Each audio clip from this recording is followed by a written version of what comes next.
وخير الهدي هدي محمد صلى الله عليه وسلم وشر الأمور محدثاتها فإن كل محدثة بدعة وكل بدعة ضلالة وكل ضلالة في النار.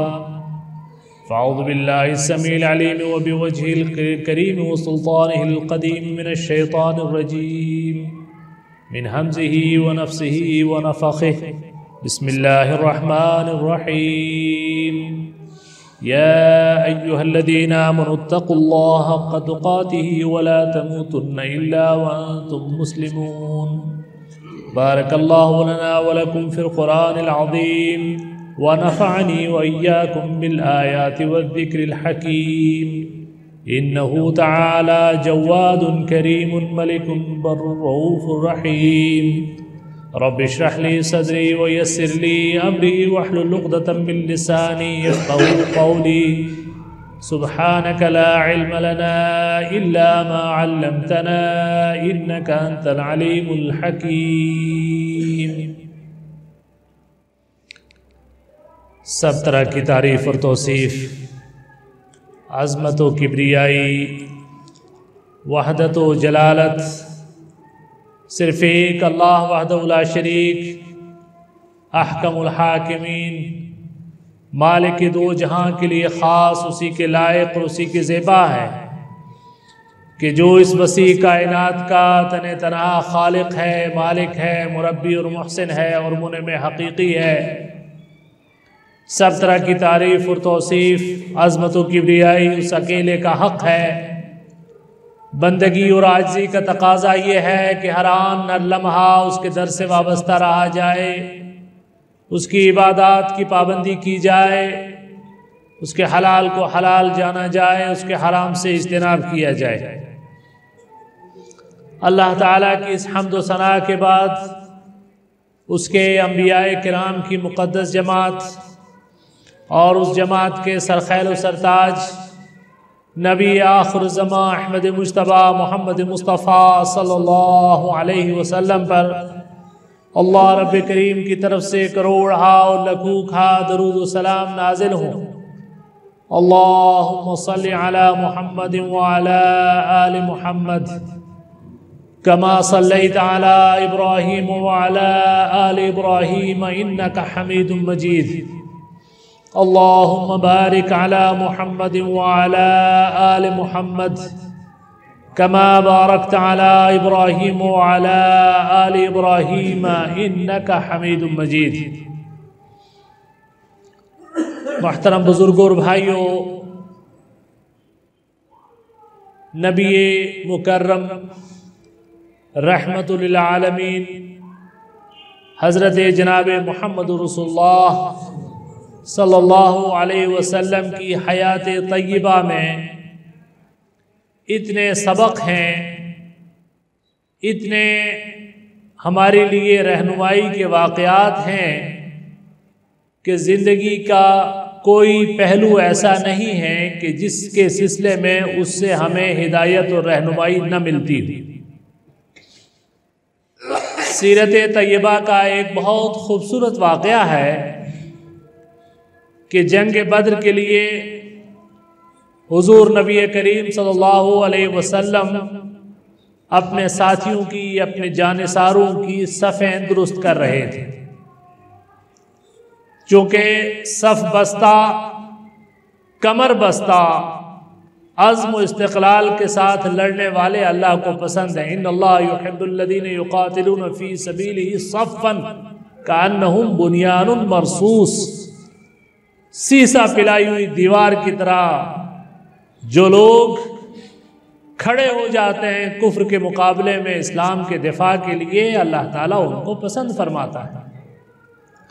چنانچہ اللہ کے نبی جناب محمد رسول اللہ صلی اللہ علیہ وسلم صف بندی کرا رہے تھے، اور یہ صف بندی آپ نماز کے لیے بھی کروایا کرتے ہیں.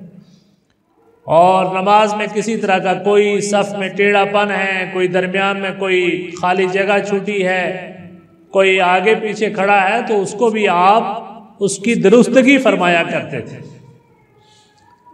تو صف درست کرتے ہوئے آپ کے ہاتھ میں ایک چھوٹی سی چھڑی تھی، تو اس چھڑی سے لوگوں کو صحیح کر رہے تھے۔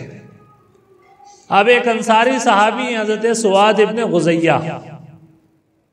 اب سواد ابن غزیہ رضی اللہ تعالی عنہ بھی صف میں کھڑے ہیں، لیکن تھوڑا سا وہ آگے تھے۔ تو اللہ کے رسول صلی اللہ علیہ وسلم نے وہ چھڑی ان کے پیٹ کے اوپر ہلکے سے ماری اور کہا کہ بھئی آپ سیدھے کھڑے ہو جائیں۔ اب صحابہ کرام رسول مکرم جناب محمد رسول اللہ صلی اللہ علیہ وسلم سے محبت، عقیدت، احترام، جانثاری، فداکاری، وہ ساری صفتیں جو ہو سکتی ہیں وہ سب ان کے اندر پائی جاتی تھی۔ لیکن عجیب بات ہوئی، عجیب بات یہ ہوئی کہ سواد نے کہا اللہ کے رسول صلی اللہ علیہ وسلم قد اوجعتنی، آپ نے یہ جو چھڑی ماری ہے اس سے مجھے بہت تکلیف ہوئی ہے، مجھے بڑا درد ہوا ہے، اور اللہ تعالیٰ نے آپ کو حق اور عدل کے ساتھ قائم بھیجا ہے، تو آپ نے میرے ساتھ تو مجھے تو آپ نے تکلیف دی۔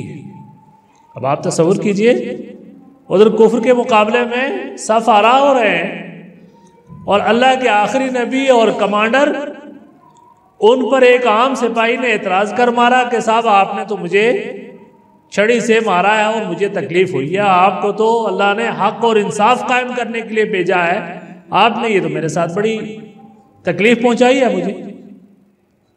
اللہ کے رسول صلی اللہ علیہ وسلم واقعی جو حق اور انصاف قائم کرنے کے لیے تشریف لائے تھے، تو انہوں نے فرمایا استقد، بھئی ٹھیک ہے، اگر تمہیں لگتا ہے کہ میں نے تمہیں تکلیف پہنچائی ہے تو تم بدلہ لے لو۔ اور آپ صلی اللہ علیہ وسلم نے اپنے اس جانثار کے سامنے اپنے بطن مبارک سے، اپنے جسم مبارک سے کپڑا ہٹا دیا اور کہا ٹھیک ہے بھی کہ تمہارا جسم بھی بے لباس تھا، اس وقت تم نے اوپر کوئی کپڑا نہیں پہنا ہوا تھا، تو جس حالت میں تمہارے ساتھ ہوا ہے تم بدلہ لے لو۔ تو بس صحابی کو بھی اسی موقع کی تلاش تھی کہ وہ بدلہ لے، وہ آگے بڑھا، اس نے نبی پاک صلی اللہ علیہ وسلم کے جسم کے ساتھ لپٹ گیا اور پیٹ کے اوپر بوسہ دیا۔ اللہ کے رسول نے فرمایا یہ کیا حرکت ہے تمہاری؟ ادھر سے کہتے تھے کہ مجھے تکلیف پہنچائی آپ نے، میں بدلہ لوں گا، اور اب بدلہ اس طریقے سے لے رہے ہو کہ نہیں اللہ کے رسول آپ کو پتا ہے کہ موت سامنے کھڑی ہے، اور شاید یہ ہماری آپ کی آخری ملاقات ہو، جان دینے کے لیے کھڑے ہیں، میں چاہتا ہوں کہ آخری بار آخری کام یہ ہو کہ میرا جسم آپ کے جسم سے ٹچ کر جائے، بس میں نے یہ ساری کوشش اس کے لیے کی تھی۔ اس واقعے میں بڑے سبق ہیں، صحابہ کی فداکاری اور محبت کا بھی ایک سبق اس سے ملتا ہے، لیکن سب سے بڑا جو سبق ہے وہ یہ ہے کہ جناب محمد رسول اللہ صلی اللہ علیہ وسلم کے جن کو اللہ تعالیٰ نے حق اور انصاف قائم کرنے کے لیے بھیجا تھا، وہ بھی کسی ایک شخص کے ادنا سے مطالبے پر بھی اپنے آپ کو بدلے کے لیے پیش کر رہے ہیں۔ کیوں بھائی؟ مسئلہ یہ ہے کہ اللہ کے رسول صلی اللہ علیہ وسلم نے اس اصول کی وضاحت کی تھی میدان عرفات میں حجۃ الوداع کے موقع پر، الا ان دماءکم واعراضکم واموالکم حرام علیکم کحرمت یومکم ھذا فی شہرکم ھذا فی بلدکم ھذا، یہ لوگوں آگاہ رہو کہ تم میں سے سب کی ایک دوسرے کے لیے عزتیں، ایک دوسرے کے لیے جان، ایک دوسرے کے لیے مال اسی طریقے سے حرام ہیں، اسی طریقے سے محترم ہیں، جس طریقے سے آج کے دن کی حرمت ہے کہ آج یوم عرفہ ہے۔ اس دن کے اعتبار، اس شہر کے اعتبار سے کہ یہ شہر مکہ ہے، حرمت والا شہر ہے، اور اس مہینے کے اعتبار سے کہ یہ حرمت والا مہینہ ہے، ذی الحجہ ہے۔ اسی طریقے سے جس طریقے سے یہ شہر محترم ہے، جس طریقے سے یہ دن محترم ہے، جس طریقے سے یہ مہینہ محترم ہے، اسی طریقے سے تم میں سے ہر شخص کی دوسرے کے لیے جان محترم ہے، دوسرے کے لیے عزت محترم ہے، دوسرے کے لیے مال محترم ہے۔ نہ کوئی کسی کے مال پر تعرض کرے، نہ کوئی کسی کی جان پر تعرض کرے، نہ کوئی کسی کی عزت پر تعرض کرے۔ اللہ تعالیٰ نے اس حرمت کو قائم کرنے کے لیے اس دنیا میں محمد رسول اللہ صلی اللہ علیہ وسلم کو بھیجا، اور اس کا عملی نمونہ آپ نے یہ پیش کیا کہ ایک ادنا سے صحابی کی طرف سے بدلے کے مقابلے کے لیے اپنے آپ کو بدلے میں پیش کر دیا۔ یہ سبق ملتا ہے ہمیں سیرت رسول سے، اور معاملہ اتنا آسان نہیں۔ حقیقت یہ ہے کہ ہم نے انسانوں کو، اپنے جیسے انسانوں کو، اپنے جیسے کلمہ گو مسلمانوں کو، اپنے جیسے حق اور حقوق رکھنے والوں کے حقوق کے سلسلے میں ہم نے ان کو کسی کھاتے اور شمار میں گردانا ہی نہیں۔ ہم بہت آسانی کے ساتھ دوسرے کے مال، دوسرے کی عزت اور دوسرے کی جان پر حملہ آور ہو جاتے ہیں، جبکہ اللہ تعالیٰ نے ان چیزوں کو محترم بنایا ہے۔ حضرت ابو مسعود انصاری رضی اللہ تعالیٰ عنہ ایک صحابی ہیں، وہ ایک مرتبہ کسی غلطی پر اپنے غلام کو مار رہے تھے۔ اب آپ تصور کیجئے کہ اس زمانے میں غلامی کا ایک دستور ہوتا تھا۔ آج غلامی ختم ہو گئی ہے، آج کوئی کسی کا غلام نہیں۔ زیادہ سے زیادہ آپ کسی کو مزدور رکھ سکتے ہیں، ایک دن کا دیہاڑی کا مزدور ہے، مہینے کا مزدور ہے، یا کوئی کسی طرح کا خادم ہو سکتا ہے، مستقل تنخواہ پر بھی ہے، لیکن اس کے حقوق ہیں، اس کے سلسلے میں کوئی بھی اگر آپ اس کی حق تلفی کرتے ہیں تو اس کے لیے قانون بھی ہے، سماج بھی ہے، سب کچھ ہے۔ لیکن وہ دور یہ تھا کہ غلام جب وہ جسم بک گیا، اس کی روح تک بک گئی، اب اس کا اپنا کچھ نہیں، تو لوگ اس کے اوپر پرانے زمانے میں بڑا ظلم اور ستم رکھا کرتے تھے، اور محمد رسول اللہ صلی اللہ علیہ وسلم نے ان غلاموں کو بھی عزت اور معیار کی زندگی عطا فرمائی۔ چنانچہ حضرت ابو مسعود انصاری رضی اللہ تعالی عنہ اپنے غلام کو کسی غلطی پر مار رہے ہیں۔ وہ ظاہر ہے کہ اللہ کے نبی کا صحابی کوئی ظلمن تو نہیں مار رہا ہوگا، کسی غلطی پر تعذیب کر رہے تھے، لیکن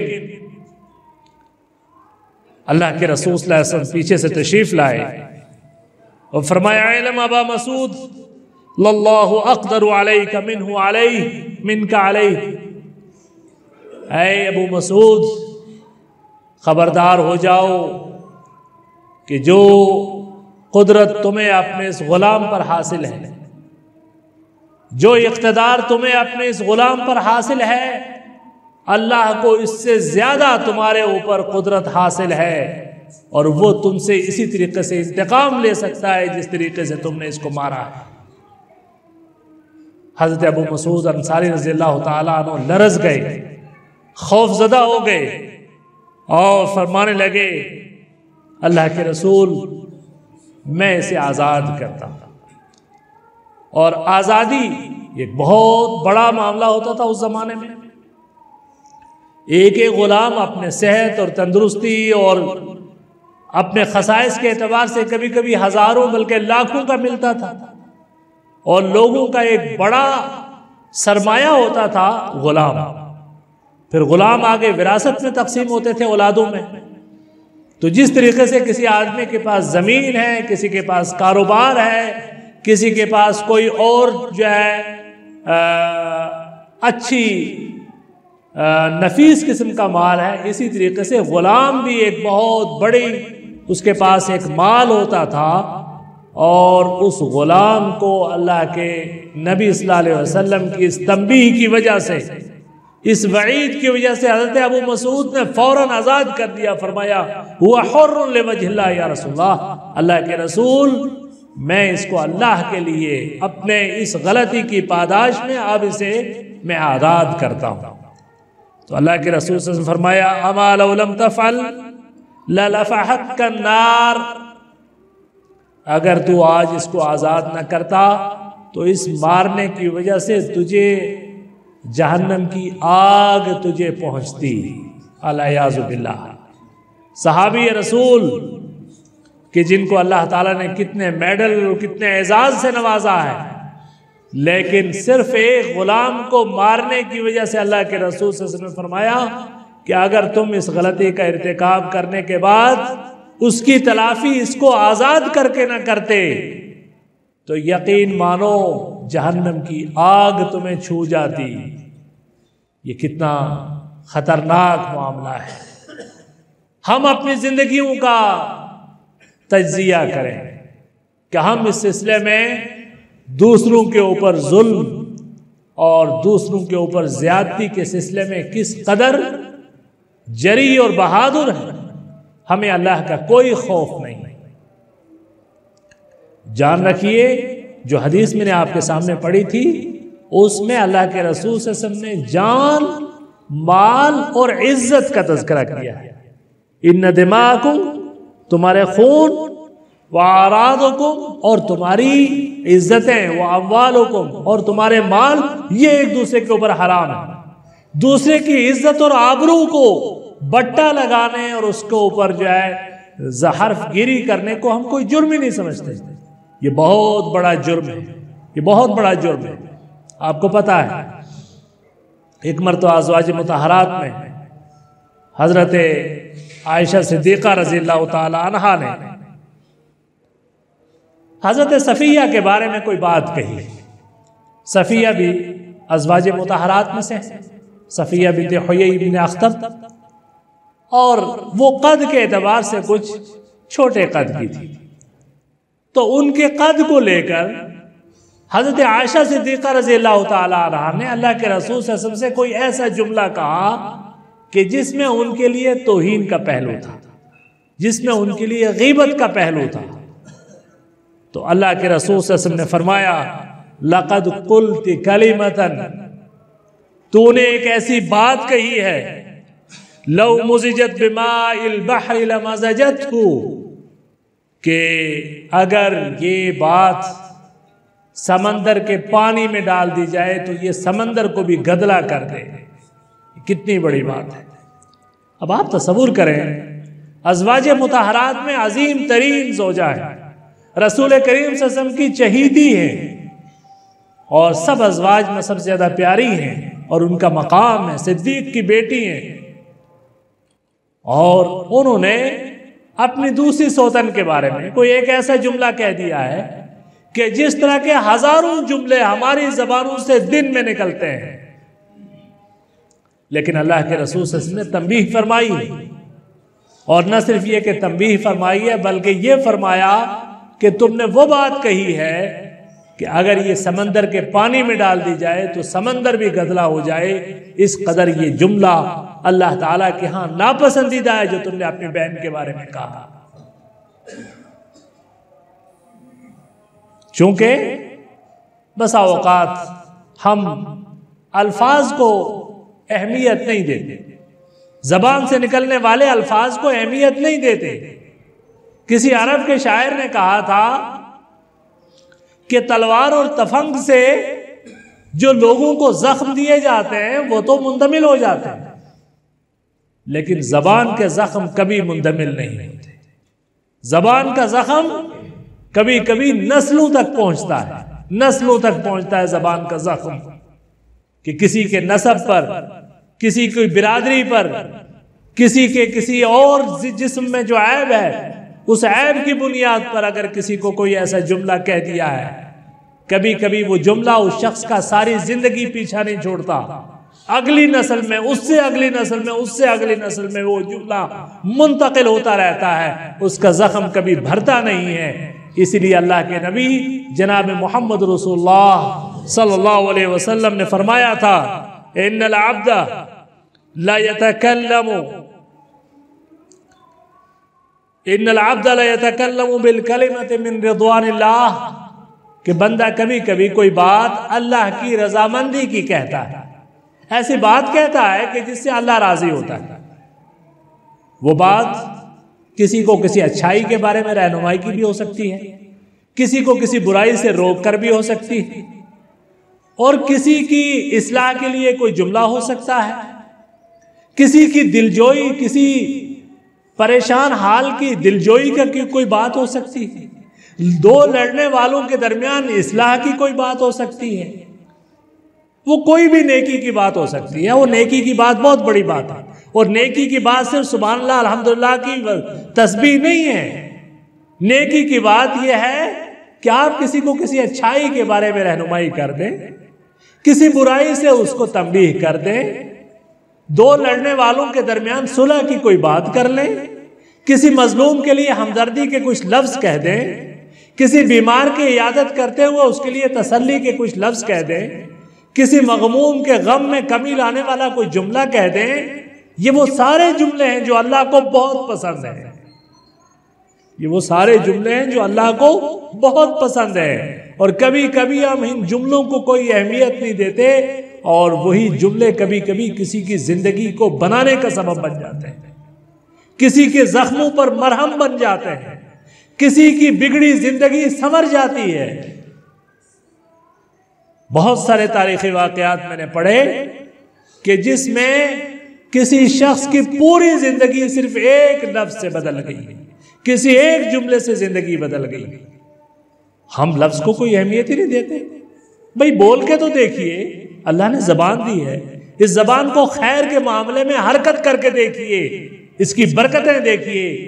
جس طریقے سے زبان کا زخم کئی صدیوں چلتا ہے، زبان کی برکت بھی کئی صدیوں چلتی ہے.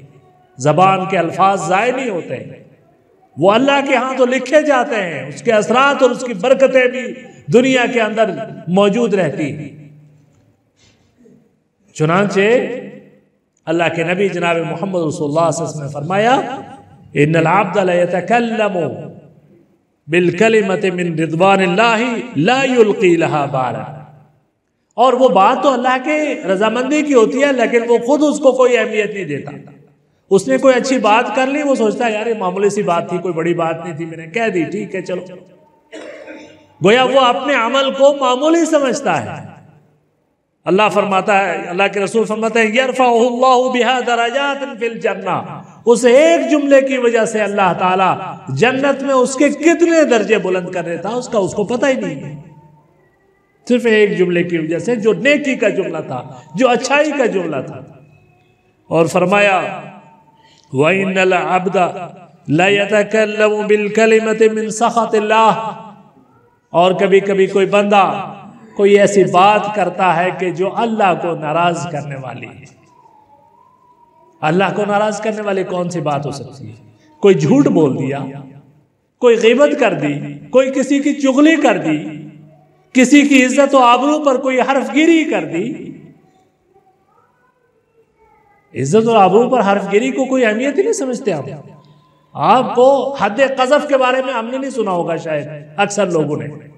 کبھی اگر کوئی کسی کو قتل کر دے تو اس کے بدلے میں قصاص میں قتل کیا جاتا ہے. کوئی آدمی اگر چوری کرے تو قصاص میں اس کے ہاتھ کاٹے جاتے ہیں.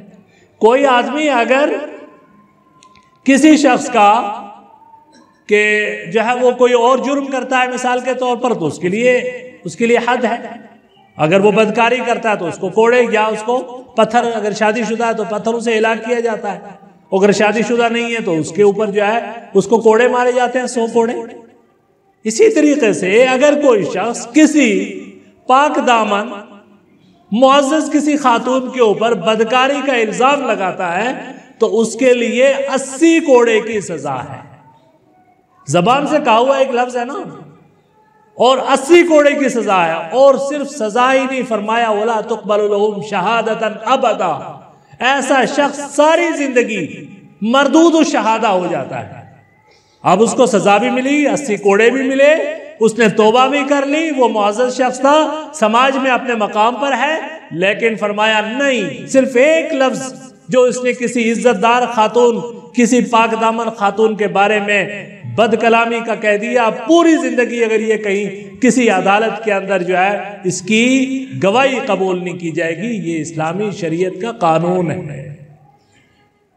اور یہاں ایک بڑا دلچسپ اور بڑا عجیب واقعہ آپ سنیے. حضرت امام مالک رحمہ اللہ کے زمانے میں مدینہ منورہ میں ایک عورت بیچاری اکیلی رہتی تھی. جانے وہ کوئی بیوہ تھی یا کوئی مطلقہ تھی یا کوئی اس کی آگے پیچھے کوئی نہیں تھا، تو بیچاری اکیلی ایک جھونپڑی میں رہتی، اپنا چھوٹا موٹا گزر بسر اس کی ہوتی، اور اسی کا تنگ دستی میں، اکیلے پن میں ایک دن اس کی وفات ہو گئی۔ اور اس عورت کو جب کفن دفن کے لیے تیاری کی گئی، عورتیں جمع ہوئیں اور عورتوں نے اس کو غسل وغیرہ دینا شروع کیا۔ غسل دیتے ہوئے ایک عورت نے ایک عجیب جملہ کہہ دیا، بڑا غلط جملہ کہا۔ ہم بھی کسی اکیلی رہنے والی عورت کے بارے میں کبھی کبھی غلط جملے کہہ دیتے ہیں، اس کے بارے میں بدگمانی کے جملے اپنی زبان سے کہہ دیتے ہیں اور کسی کو احساس بھی نہیں ہوتا۔ اور وہاں اس نے بھی ایک لفظ کہا، کم زنت ھذا الفرج، اس عورت نے کتنی برائیاں کی ہوں گی، نعوذ باللہ۔ وہ الفاظ اس کے بارے میں کہے، اور کہے اس وقت کہ جب وہ اس کے جسم پر ہاتھ پھیر رہی تھی، مل رہی تھی، تو اس نے وہ جملہ کہہ دیا۔ اچانک اللہ کا کرنا یہ ہوا کہ اس کا ہاتھ وہاں جم گیا، اور ایسا جما کہ اکھڑے نا۔ بڑا کھینچا اس نے خود، پھر دوسروں کو بلایا، پھر وہ عورتیں دوسری ساری لگی، لیکن جسم سے ہاتھ اکھڑے ہی نا۔ اور سچا واقعہ ہے، کوئی قصے کہانیاں نہیں سنا رہا آپ کو جناب۔ وہ ہاتھ اکھڑے نا، معاملہ اس قدر جو ہے وہ پریشان کن ہوا کہ صاحب علماء سے، مفتیوں سے پوچھا گیا۔ کسی نے کہا بھی اس کا جتنا چمڑا اس کے جسم کے ساتھ لگا اتنا چمڑا عورت کے جسم کا کاٹ دو، اس کا ہاتھ۔ ظاہر ہے مردے کے ساتھ زندے کو تو نہیں دفن کر سکتے، ہاتھ اس کو کاٹنا پڑے گا۔ کسی نے کہا نہیں جی اس کا ہاتھ کاٹ دو، کسی نے کچھ کہا، کسی نے کچھ کہا۔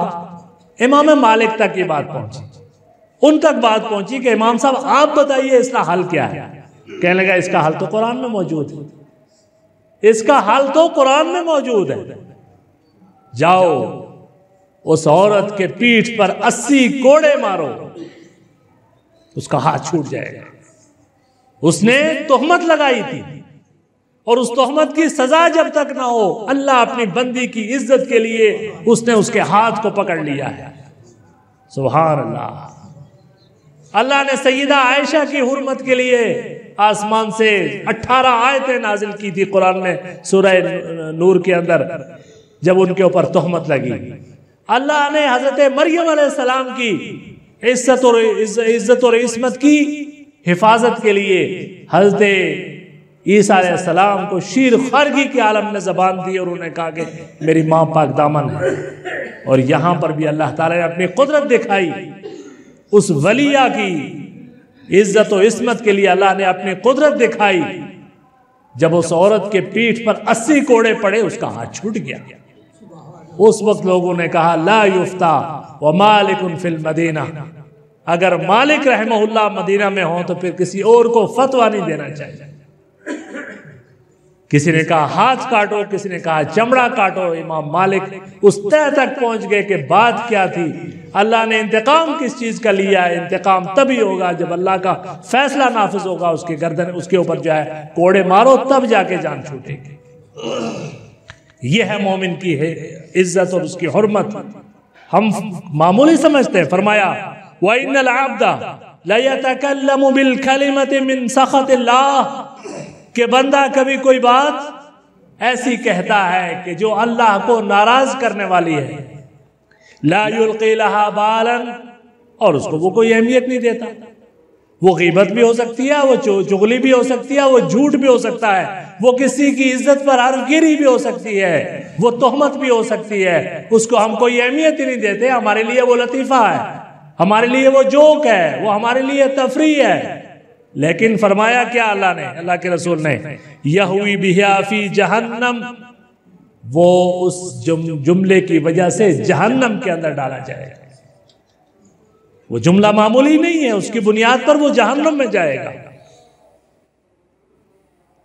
اللہ کے رسول صلی اللہ علیہ وسلم نے دوسری حدیث میں فرمایا وَمَنْ رَمَى مُسْلِمٌ بِشَيْءٍ، کہ جس نے کسی مسلمان پر کوئی ایسا الزام لگایا کہ یرید شَيْنَهُ بِهِ، کہ جس کے ذریعہ وہ اس کی بے عزتی کرنا چاہتا ہے، اس کو بٹا لگانا چاہتا ہے، اس کو بے عزت کرنا چاہتا ہے سماج میں، اس کے اوپر الزام لگا رہا ہے کوئی ایسی بات کہہ دی اس نے.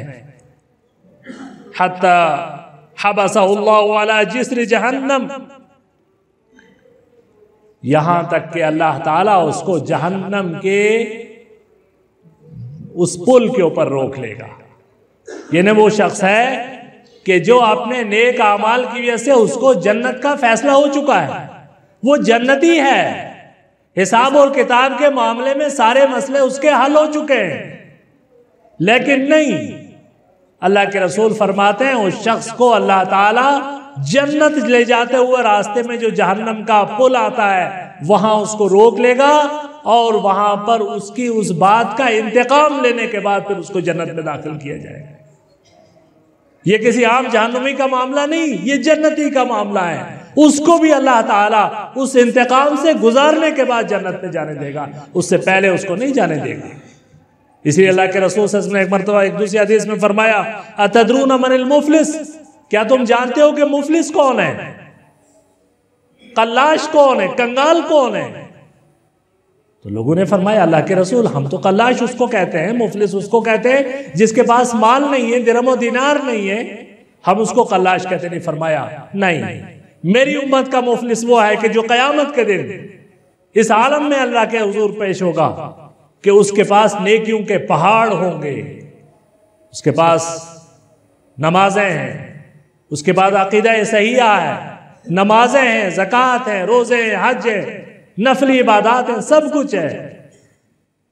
لیکن وہ اپنی زندگی کے اندر اپنی زبان کو غلط استعمال کرنے والا تھا، وہ جھوٹ بولنے والا تھا، وہ تہمت لگانے والا تھا، وہ گالیاں دینے والا تھا، اور اس کی زبان کبھی کنٹرول میں نہیں رہا کرتی تھی. چنانچہ جب وہ اللہ کے حضور اپنے نیک اعمال کا ایک بہت بڑا پہاڑ پیش کرے گا، اس کے بڑے اعمال تولے جائیں گے اور بہت اعمال ہوں گے، تو ایک طرف سے بہت ایک بڑی جماعت آئے گی کہ جن کے ساتھ اس نے اپنی زندگی میں معاملات کیے ہوں گے. اس کی زندگی 20 سال ہے کہ 40 سال ہے کہ 50 ہے کہ 100 ہے، لمبی زندگی، اور ہزاروں لوگوں کے ساتھ اس کے معاملات تھے، اور ان تمام لوگ مستغیث بن کر اللہ کے حضور کھڑے ہوں گے. کسی کو فرمایا کہ کسی کا مال لوٹا ہے، کسی کی عزت و آبرو پہ حرف کیا ہے، کسی کو گالی دی ہے، کسی کے ساتھ کوئی اور جو ہے زیادتی کی ہے، تو اللہ تعالیٰ اس کو ان سب سے ظاہر ہے اس وقت تو مال کے بدلے میں مال نہیں پیش کیا جا سکتا، جان کے بدلے میں جان نہیں پیش کی جا سکتی، وہاں تو کوئی اور صورت بدلے کی نہیں ہے. بدلے کی صورت یہ ہوگی کہ رسول کریم صلی اللہ علیہ وسلم فرماتے ہیں کہ بدلے کی صورت یہ ہوگی کہ اس کے نیک اعمال ان مستغیثوں کو دیے جائیں. اب تصور کیجئے ایک شخص جس کو گالی دی اس کو ساری نیک عبادتیں دے دی، نمازیں دے دی، دوسرے پر تہمت لگائی اس کو زکوٰۃ دے دی سارے کی ساری، تیسرے کی عزت پر کوئی حرف گیری کی تو اس کو اس کے سارے کے سارے جو ہے وہ روزے دے دی، ساری نفلی عبادتیں دے دی، اور حدیث میں آتا ہے کہ یہاں تک کہ اس کی ساری عبادتیں ختم ہو گئی، وہ نیکی کا پہاڑ ختم ہو گیا، وہ سب لے گئے، وہ سارے مستغیث لے گئے، اور ابھی لائن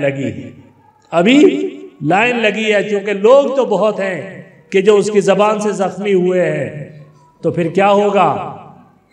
پھر یہ ہوگا کہ ان کے گناہ اس کو دیے جائیں گے. اب یہ کسی کا زنا لے رہا ہے، اب یہ کسی کی چوری لے رہا ہے، اب یہ کسی کا کوئی اور گناہ لے رہا ہے، اور یہاں تک کہ وہ جو نیکیوں کا پہاڑ لے کر آیا تھا وہ مفلس اور قلاش اور کنگال بن کر لوگوں کے گناہ لے کر جہنم میں جا رہا. اس لیے میرے بھائیوں، آج کے خطبے کا لب لباب اور آج کے خطبے کا خلاصہ یہ ہے کہ اللہ تعالیٰ نے تمام انسانوں کے لیے دوسرے انسان، تمام مسلمانوں کے لیے دوسرے مسلمانوں کا مال اور ان کی جانیں اور ان کی عزت و آبرو کو محترم بنایا ہے.